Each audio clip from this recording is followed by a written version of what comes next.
भारतीय कृषक दल ने बिजवासन विधानसभा से अपना उम्मीदवार बनाया है ललिता द्विवेदी को। आइए सुनवाते हैं कि ललिता द्विवेदी की क्या है चुनावी गाथा और किस तरीके से चुनाव लड़ रही हैं वो। साथ ही भारतीय राष्ट्रीय कृषक दल के जो राष्ट्रीय अध्यक्ष है उनके द्वारा भी सुनवाते हैं कि दिल्ली में चुनाव लड़ना क्यों जरूरी है इस पार्टी को। ललिता जी, चुनाव की तैयारी किस तरीके से कर रही है? बिजवासन विधानसभा से आप चुनाव लड़ रही हैं, क्या कहेंगी? सबसे पहले तो मैं अपनी पार्टी भारतीय कृषक दल के अध्यक्ष श्री सरोज दीक्षित जी का बहुत बहुत धन्यवाद करती हूँ, जिन्होंने मुझे इस काबिल समझा कि मैं इस विधानसभा में उतर के अपनी विधानसभा का नेतृत्व कर सकूँ। और हमारा जो कहा जाता है कि इश्यूज जो हैं जिनके लिए मैं यहाँ पर आई हूँ, एज एन एडवोकेट मैं देखती हूँ बहुत सारे केसेस ऐसे होते हैं, फीमेल के हैं और बहुत सारे केसेस ऐसे हैं। मैं रोज़ इस कोर्ट से उस कोर्ट मेरा आना जाना है, मैं देखती रहती हूँ कितने सारे केसेस ऐसे होते हैं जो फीमेल कंसर्न को लेकर हैं, लेकिन जिसकी तरफ सारी पार्टियों का ध्यान नहीं जाता है, जो सबसे बड़ा मुद्दा है यहाँ का। और दूसरा सबसे बड़ा मुद्दा है अनएम्प्लॉयमेंट का। यूथ हमारा सारा अनएम्प्लॉय है, कितना परेशान हो रहे हैं। इतने एजुकेटेड लोग होकर भी बीएससी, एमएससी, एमकॉम, बीकॉम और पता नहीं क्या क्या एजुकेशन लेकर भी 2000, 5000, 10,000 की जॉब करने को मजबूर हैं। और उसमें भी कंपटीशन है, वो भी जल्दी मिलती नहीं है लोगों को।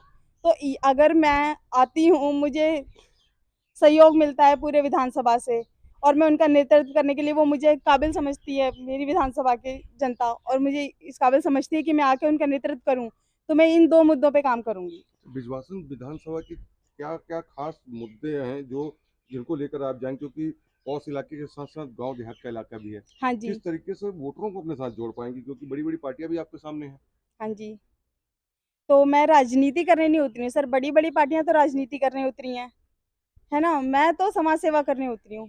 जैसे कि एक फीमेल हूँ तो फीमेल सेवा ही करती है, बच्चों की, माता पिता की, बड़ों की, सबकी सेवा ही करती है। तो मैं सेवक की तरह यहाँ पर आई हूँ, मैं राजनीतिक होड़ में नहीं भाग रही हूँ। अगर आपके चुनाव चिन्ह की बात की जाए तो क्या चुनाव चिन्ह मिला है आपको? हमारा चुनाव चिन्ह डीजल पंप है। क्या क्षेत्र की जनता को क्या कहना चाहेंगी, किस तरीके से वोट के लिए अपील करना चाहेंगी? मैं जनता से कहूँगी कि आपकी बहन हूँ, युवाओं से कहूँगी आपकी बहन हूँ, आपकी युवा प्रॉब्लम्स को समझूंगी, मुझे उसके लिए साथ दें, समर्थन दें। और एज ए महिला मैं महिलाओं से कहूँगी कि आपकी जो भी कंसर्न होते हैं, फीमेल कंसर्न, वो कहते हैं ना महिला ही महिला को समझती है, तो मैं महिलाओं से रिक्वेस्ट करूँगी कि मेरा साथ दें, मैं उनका साथ दूंगी।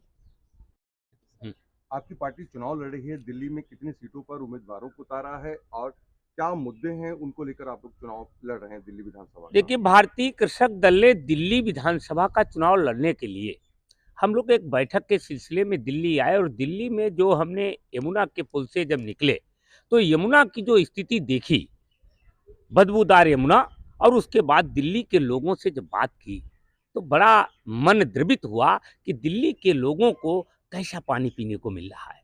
क्या आज तक दिल्ली वासियों को सपा, भाजपा, आम आदमी पार्टी की सरकार ने केवल यही पानी पिलवाया है? प्रदूषण मुक्त दिल्ली, प्रदूषण मुक्त यमुना, बिना रोजगार के दिल्ली, क्या हो रहा है दिल्ली में?